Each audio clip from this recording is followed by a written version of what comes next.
Hello, and welcome to another episode of Soul Talk Radio. Today, we're going to be interviewing or having a conversation with my good friend Jessica Juliano. Jessica is an author. She has published two books. They are entitled Worthy of Me and The Worthy Woman's Handbook, both of which you can purchase on Amazon. She's also currently working on her third book. So, today, I really just wanted to have a conversation with you. Originally, I know we had discussed talking about like the pros and cons of writing a book, of being an author, or really just any artist or creative of any kind, and the highs and lows that come with that. But when we started talking about recording the episode, I know you had told me that you were feeling disconnected from writing right now, which I completely align with. I know we've talked about that in detail before, and it kind of comes with highs and lows. So you started talking to me about how you feel extremely passionate right now about slowing down and living a slower and calmer life. And I thought that that was really beautiful and a really great topic to kind of dive into today. So I wanted to ask, like, what makes you passionate about slowing down, and how has slowing down improved your life?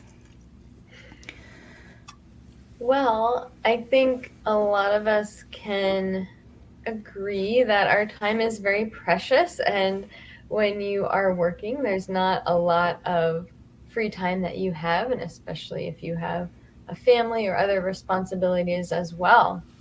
So I just have been trying to be very intentional about what I do with that time that I have, and making sure that it aligns with my values and things that help me relax and bring me joy.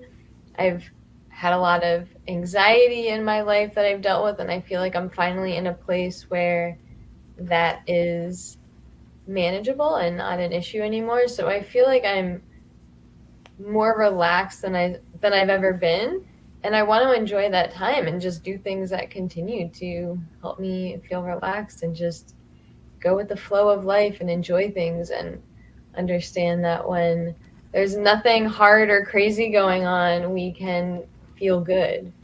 That's so And true. Yeah, very, very true.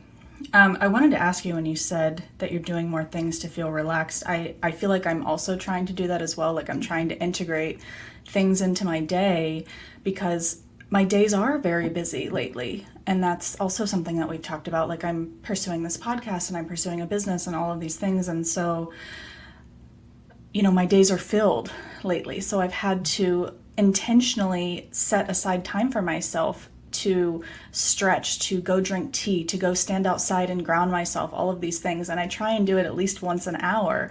But I wanted to ask you, what do you do to try and bring more relaxation and calm into your days? I start every single day with a nice long walk. To me, it's just so important to be outside as much as possible, off of technology as much as possible, because I am on a computer all day for work. So I try to disconnect as much as possible outside of that time. And I think that's kind of it. Being outside and away from technology is those two things to me are just so aligned with what makes me feel good. And the more I do it, the more over time it's just become a pattern that I don't even really have to think about anymore. And I really see the difference. Yeah, that's very true. First of all, anytime I think about our local parks, I think of you. I think that it's kind of part of your beautiful personality. I see you as this person who just really loves being outdoors, and I love that about you. And we need to go on another walk soon, hopefully before it gets too hot outside. But I agree. Like, being outside, being in nature, my morning walks with Rue are one of my favorite parts of my day. And lately I've been trying to get out there before the sun gets too high so I can kind of see the colors of the sunset, and that's really nice and grounding. And I mean, I know I've told you this before, there's a lake near my house that I also try and walk to sometimes. And one of my favorite things is just sitting on the bench at that lake and watching all of the birds that collect at that lake, all the ducks and the Oh, herons. yeah. Yeah. And I know you are also a bird lover. We've talked about Mhm. that. And so, yeah, I completely agree. Nature is an incredible facilitator of relaxation and peace. Yeah. Yeah. There's just something so, I don't know if it's this innate part of being human that when you just pause and watch a bird or watch a tree or watch something in nature, some form of wildlife, it's just so calming. It is. Yeah. I think because nature isn't in a hurry, but we are. No. And so Where's when we when we watch them, I feel like we kind of are reminded of that without it being said, you know? Absolutely. So, yeah, I know we've talked about birds before. What was your favorite bird again? Oh, I mean, I could never choose. I love them all. They're Yeah, all just magical. they are pretty cool. I know I've told you that my favorite's the great blue heron because it reminds me of my dad every time I see it. I Mhm. feel like there was one that you told me reminded you of your dad because I know your dad has passed too. Yeah, I think for some reason I just associated Blue Jays with him. I don't really know why.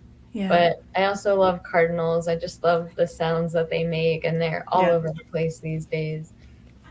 That's so true. I actually keep seeing a red cardinal in my yard, and I know you've probably heard when you see a red cardinal, it means that like a loved one is near or somebody who's Mm. passed over is near. Have you ever heard that?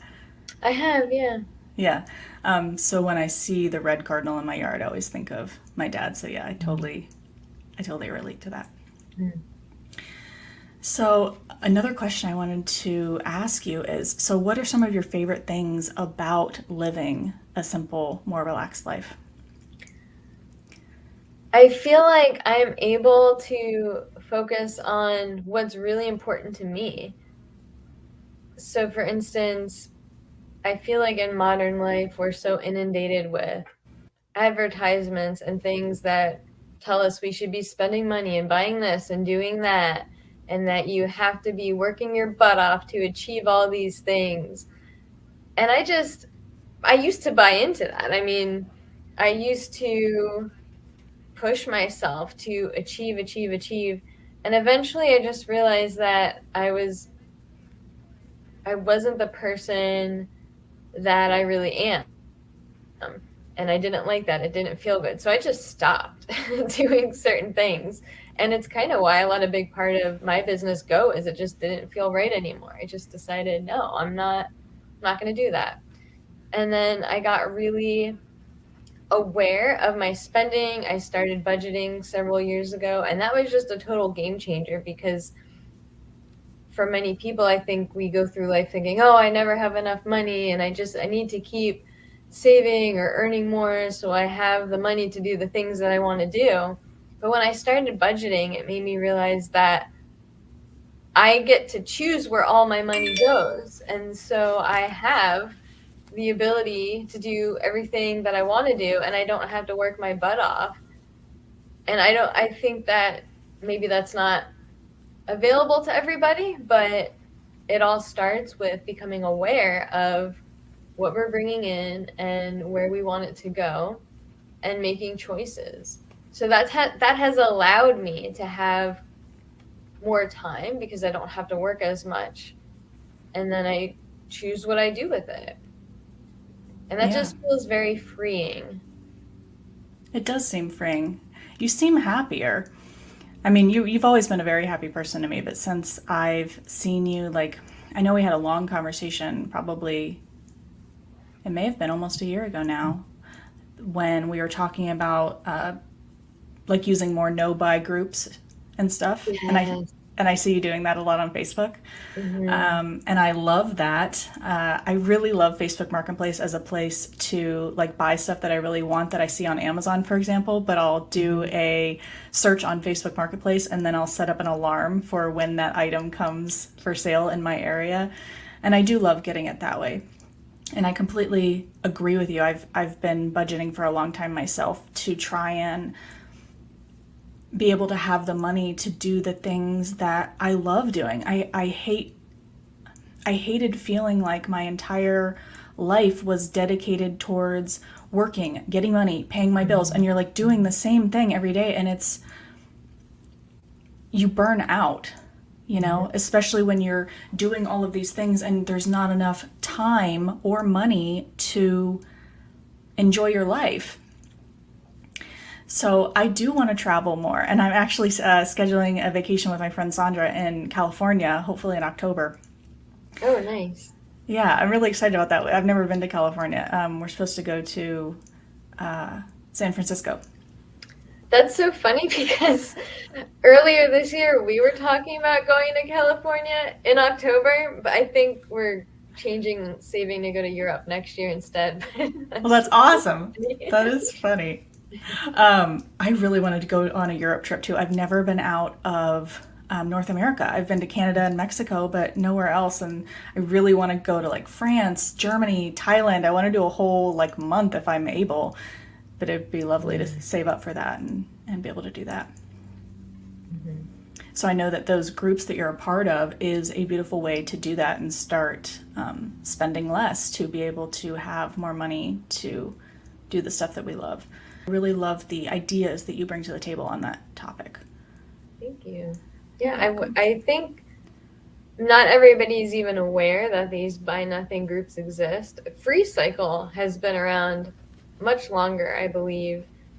And yeah, so if you do that or buy nothing, and I've even heard that some libraries, I don't know what you call them, but it's some kind of library where you can borrow tools and all kinds of things. And is there one by us that's like that? I don't know, but I've definitely heard of that. I know I was thinking back, yeah, you've met my friend Catherine. She's the manager at one of the libraries in Newport Richey.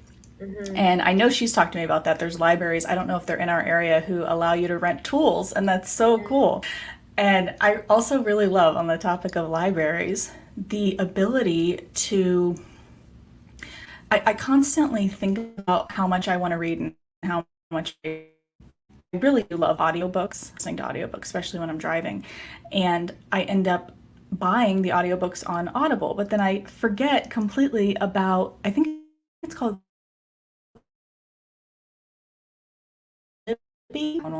there's an app that you download, you rent an audiobook you can get for free through your library. But we just don't even, it's not common knowledge to us that these things are, you know, available to us. I believe it's Libby. I'm looking at my phone right now. And the only caveat to that, if somebody's listening and they want to rent one of those audiobooks, is they treat it just like a regular book, like only one person can check it out at a time. So sometimes you're put on like a waiting list, but then it will give you a notification through the app when it's available, and you can rent it for, I think, a week, and then renew your rental if nobody else wants to, if nobody else is in the queue to rent it.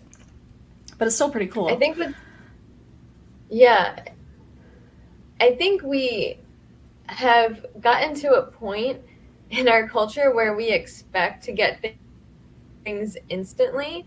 Yeah. And it's such a good practice to be okay with waiting. Very true. And then you don't have to spend the money on it, and that's okay. We just want things right away. That's very true. And the same thing could apply to, I mean, the library has all of the new movies that are out. It just sometimes takes them a while to get a copy of the DVD, but you can most likely rent any of the new movies that are out